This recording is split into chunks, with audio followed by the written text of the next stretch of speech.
Today, I'm showing you every AFK-able boss in OSRS.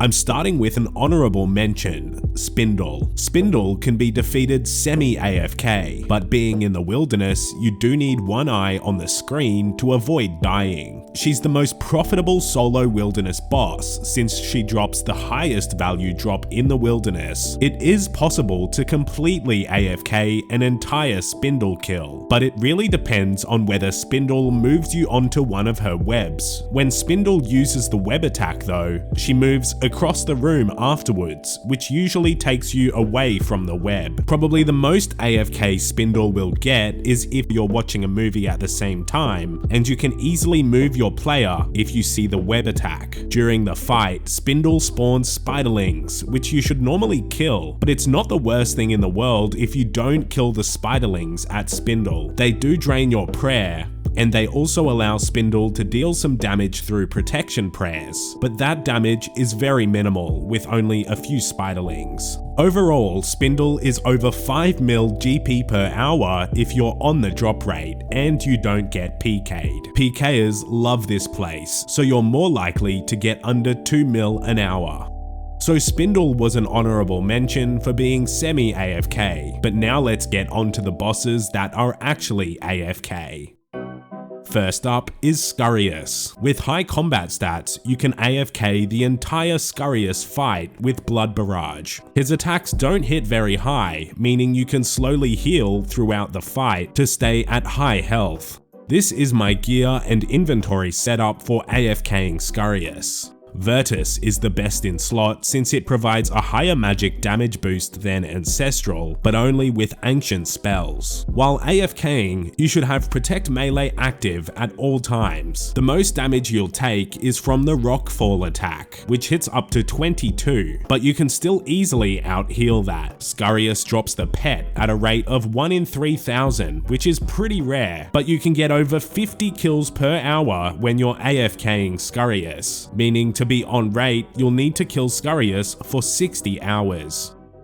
The next AFK boss is Scorpia. This AFK method was first found by Bitcoin Chan, who posted about it on Reddit. With Blood Barrage and an Accursed Scepter, you can AFK the entirety of a Scorpia kill without having to worry about the healers. This works best in a team, but it's still possible as a solo player. You should use Protect from Ranged if you want to try this out, since the damage from the little scorpions is usually higher than Scorpia's melee attack. Also, being in the wilderness, you will need to pay some attention if you don't want to get PK'd. There are some combat achievements that you'll easily achieve by AFKing Scorpia. There's one where you have to kill Scorpia without killing her guardians, which you'll easily do with the AFK method. There's also the 10 Scorpia and 25 Scorpia kill achievements, which won't take long. Sadly, Scorpia's drops aren't all that valuable. The most valuable drop is the Dragon 2H sword, worth only 130k, but Scorpia's average loot is around 30k, so if you get 100 kills per hour in a duo, you can expect 3 mil profit per hour for the team. However, the main reason anyone would go to Scorpia is for the pet. Scorpia drops the pet at a rate of 1 in only 2,000, and to be on the drop rate, it's going to take around 30 hours of solo AFK Scorpia.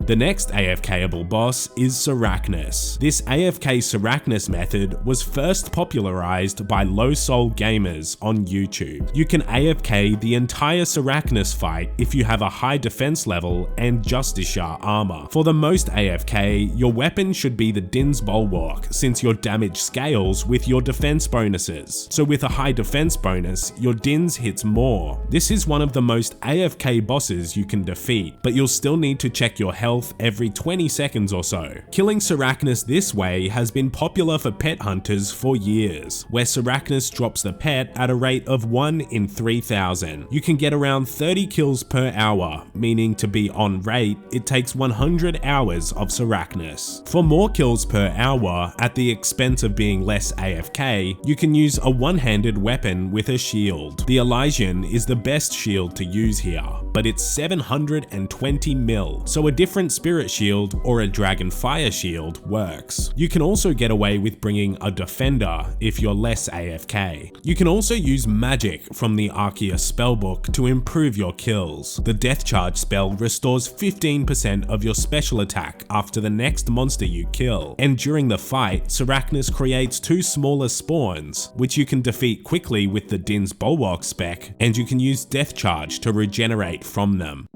Kraken is the next AFK boss, where you can AFK the whole battle. With a fishing explosive, you can aggravate all of the tentacles and Kraken in one attack. Then you just click Kraken and you can AFK the rest of the fight. Kraken does have a max hit of 28, but Kraken's magic level is 1, making its accuracy very low, so you barely get damaged. You do need 87 Slayer, and you need to be assigned a Kraken task to be able to fight Kraken, but when you do get a task, it's a relaxed boss to go for the pet or for Greenlog. Kraken drops the pet at a rate of 1 in 3,000, and at max efficiency, it's possible to kill over 80 Krakens per hour, meaning to be on rate, it takes only 38 hours. Kraken isn't bad money either. Getting 80 kills per hour, you'll see about 1.3 mil in profit. If you bring Blood Barrage, you can complete a master tier combat achievement by AFKing, the one where you have to stay at Kraken for 100 kills in a private instance. That's easily doable, even on lower leveled accounts. The final boss is possibly the most AFK boss in the game, and that is the King Black Dragon. KBD can be pretty accurate, but with an anti-dragon shield and a regular anti-fire potion, all of his dragon fire attacks deal 10 damage or less. To further reduce the damage you take, you can stand in melee distance of KBD and use Protect from melee. This reduces the number of unavoidable attacks that he does. The best setup for AFKing is using a Dragon Hunter Lance with a Dragon Fire shield. To stay at KBD for at least an hour, it's a good idea to run in with just a full inventory of food and die, so then the food stays on the ground for 1 hour. You can use a Twisted Bow for fast kills, but it's less AFK since you can't wear the anti-dragon shield. Super anti-fire potions at the KBD are not as good as an anti-dragon shield plus anti-fire. He does deal quite a bit of damage, but you can completely AFK for at least 3 kills with max stats. So these are the AFK bosses shown in this video. Which one would you say is the best for AFKing? My favorite is KBD. If you learnt something interesting today, be sure to leave a like on the video and subscribe for more old school content. Thanks for watching.